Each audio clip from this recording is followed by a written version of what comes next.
Então, o fármaco que pode ser usado para essas três condições seria o metronidazol. Ele é o grande representante, então, da classe dos nitroimidazólicos.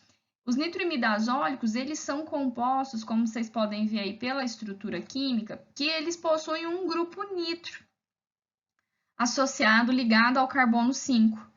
Esse grupo nitro é o grande responsável pela atividade desses fármacos. Então, vocês percebem que todos da classe aí, né, metro, tinidazol, sequinidazol, eles possuem o grupo nitro. E esse fármaco é usado, então, além das infecções que nós falamos há pouco, ele é usado ainda no tratamento de algumas bactérias anaeróbicas. Então, o espectro de ação do metronidazol envolve micro-organismos anaeróbicos e a gente vai ver isso por conta do mecanismo de ação. Então, bactérias gram-positivas formadoras de esporos, como o gênero Clostridium, bacilos, são sensíveis à ação do metronidazol. Alguns bacilos gram-negativos anaeróbicos, como o gênero Bacteroides, também é sensível a esse fármaco. Com relação ao mecanismo de ação, vai se dar em relação ao metabolismo energético desses micro-organismos anaeróbicos, que difere de organismos aeróbicos. Esses micro-organismos anaeróbicos, o seu metabolismo energético envolve a descarboxilação do piruvato em acetil-CoA, e durante essa descarboxilação, a enzima associada a essa reação é uma enzima que não existe, né, em congêneres aeróbicos, que seria a piruvato ferridoxina óxido redutase, essa enzima aqui, ó, PFOR. Durante essa conversão feita aqui de piruvato a acetil-CoA, são gerados elétrons. E esses micro-organismos, eles têm aí também no seu metabolismo energético moléculas aí de ferro e enxofre chamadas de ferridoxinas. Essas moléculas são aceptoras de elétrons nesses micro-organismos. Então, as ferridoxinas, elas aceitam os elétrons que são gerados nessa reação pela PFOR e elas saem do seu estado oxidado para o seu estado reduzido. Para que as ferridoxinas sejam renovadas e possam continuar esse ciclo, elas precisam doar esses elétrons que elas receberam da PFOR.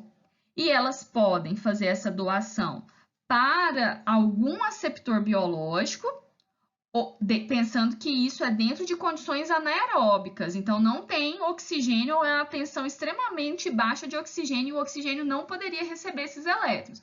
Então, são grupos sulfatos, carbamatos, que podem receber esses elétrons. Mas, se o metronidazol ele está nesse ambiente, ele pode receber esses elétrons doados pelas ferridoxinas. Então, ele sai do seu estágio inativo, o metronidazol ele é considerado um profármaco, e aí, quando ele recebe esses elétrons, ele fica no seu estado reduzido e ativo.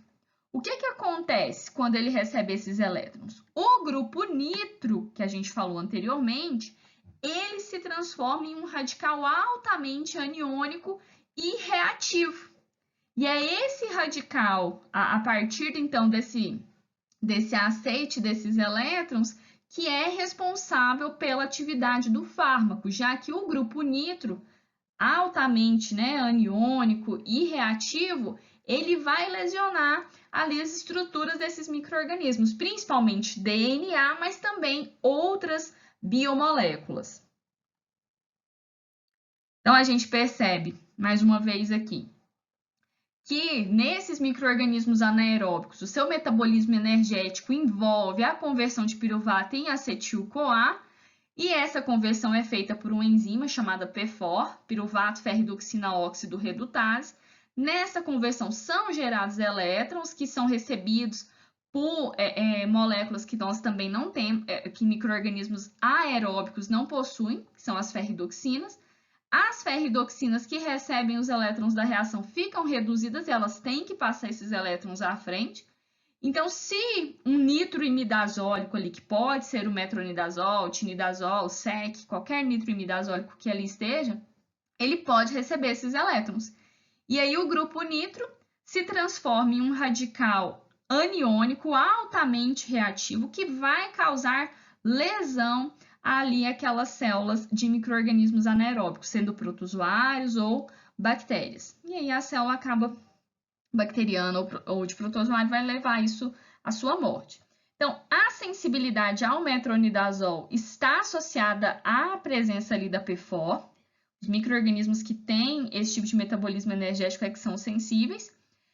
E não existe equivalente da PFOR em mamíferos. Então, esse fármaco ele é realmente seletivamente tóxico, né, para micro-organismos anaeróbicos, amebas, mas não no caso do sistema enzimático, aí, por exemplo, de micro-organismos aeróbicos.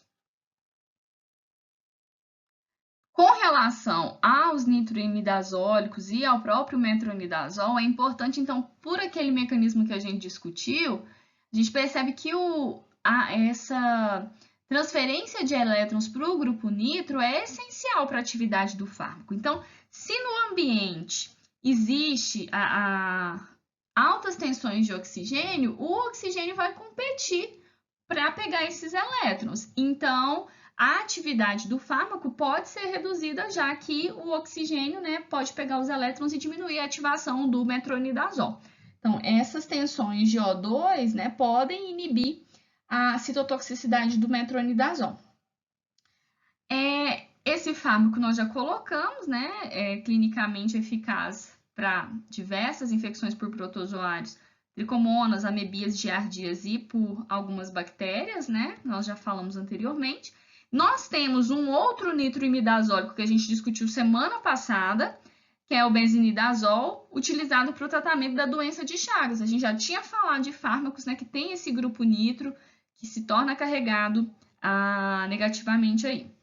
No caso do metronidazol, ele está disponível em formulação para administração oral, intravenosa, intravaginal, tópica. É um fármaco que tem meia-vida em torno de 8 horas. O grau de absorção é muito alto, considera-se que a biodisponibilidade oral do metronidazol é 100%. E apenas 20% do fármaco é transportado ligado às proteínas plasmáticas. Ele se difunde muito bem pelos tecidos graças a isso, né? Muito fármaco livre, que penetra muito bem nos tecidos, em secreção, vejam aí, ó, líquido seminal, saliva, leite materno, no líquor, pode passar pela placenta. Então, existe aí uma recomendação que o fármaco seja evitado no primeiro trimestre, já que ele atravessa a placenta, se difunde muito bem, como a gente percebe. E isso é muito bom, já que ele vai ser usado naquelas condições também de abscesso amebiano ali no fígado ou em outros tecidos. A metabolização é principalmente hepática e os metabólitos, alguns ainda retêm atividade antiprotozoária. Então, principalmente para tricomonas, então é bem interessante. A eliminação se dá principalmente pela urina, em torno de 75%, e é importante aqui alertar que a urina ela pode ficar com uma tonalidade bem avermelhada durante o tratamento com o metronidazol, e o paciente precisa ser orientado, né, para que ele não imagine que aquilo ali seja uma hematúria, por exemplo. É um fármaco muito bem tolerado e normalmente os efeitos adversos não levam à descontinuação do medicamento. Isso tanto para o metronidazol quanto para os seus fármacos congêneres aí, né? Tinidazol, secnidazol, eles têm um perfil de tolerância muito bom.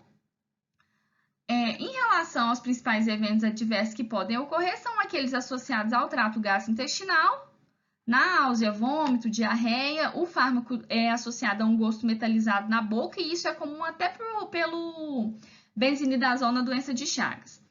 Alguns quadros que envolvem o sistema nervoso central, eles são raros, mas podem acontecer e vão levar à descontinuação do fármaco, como encefalopatia, convulsão, falta de coordenação, que são quadros raros.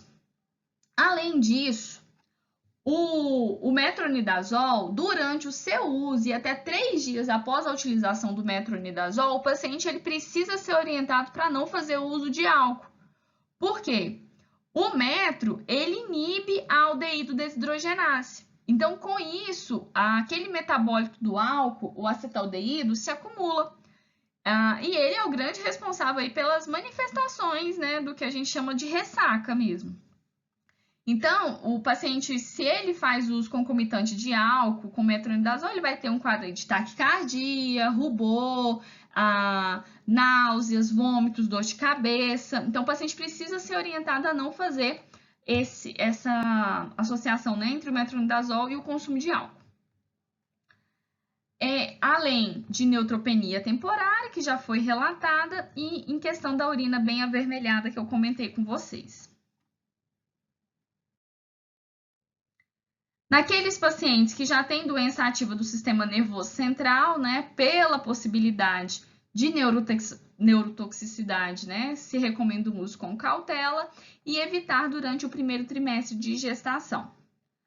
Interações, elas são aquelas interações clássicas, fármacos que são indutores enzimáticos, fenobarbital, rifampicina, prednisona, todos esses fármacos são indutores enzimáticos e vão diminuir os níveis plasmáticos do metronidazol. Pacientes com doença hepática avançada, grave, também vão precisar ter a dose ajustada, já que o fármaco é metabolizado, né, sofre metabolismo para eliminação, principalmente no fígado. A cimetidina é um fármaco que é inibidor enzimático, e aí, nesse caso, os níveis do metronidazol podem ser elevados em caso de uso concomitante. Mas são todas aí interações muito bem descritas, né? E conhecidas com indutores ou inibidores enzimáticos. Com relação aos outros fármacos, né, como por exemplo aí, o tinidazol, secnidazol, que são fármacos com estrutura muito parecida ao metronidazol, o mecanismo de ação é o mesmo. A grande diferença é a meia-vida. A gente falou anteriormente, a meia-vida estimada do metronidazol é em torno de 8 horas, né? Essa referência aqui coloca em torno de 7. Tanto secnidazol quanto tinidazol, a grande vantagem é que eles têm meia-vida maior. E se considera que eles têm um perfil de efeitos adversos um pouco mais favorável que o metronidazol. Mas, assim, muito similar, já que o metronidazol também é um fármaco muito bem tolerado. Então, o que muda é que seria que o ajuste posológico, os esquemas de tratamento com esses outros fármacos, eles são esquemas mais simples pela meia-vida maior. Para algumas condições, o metronidazol ele é utilizado junto com um agente lumial. Como a gente falou anteriormente, a absorção do metronidazol no intestino ela é muito alta. Considera-se que a biodisponibilidade oral é 100%. Então, as concentrações de metronidazol no lúmen ali do cólon, ela pode ser muito baixa e não conseguir eliminar todos os cistos que estão ali. Então, em quadros, por exemplo, de amebíase invasiva, numa colite aguda também, ou mesmo num portador assintomático, no caso aí da amebíase, se orienta que se associe o metronidazol com um agente lumial que não é absorvível e que vai ter essa atividade sobre cistos que fiquem remanescentes ali no lúmen do intestino. Um desses fármacos, que seria esse agente lumial, é a paramomicina, é um aminoglicosídeo não absorvível, atua como inibidor de síntese proteica, inibindo a subunidade 30S dos ribossomos, e aí, nesses casos, o agente lumial seria usado em associação com o metronidazol para se garantir essa erradicação dos cistos, né, e evitar, então, que a doença, né, tenha uma recidiva ou que esse indivíduo continue a eliminar os cistos no ambiente.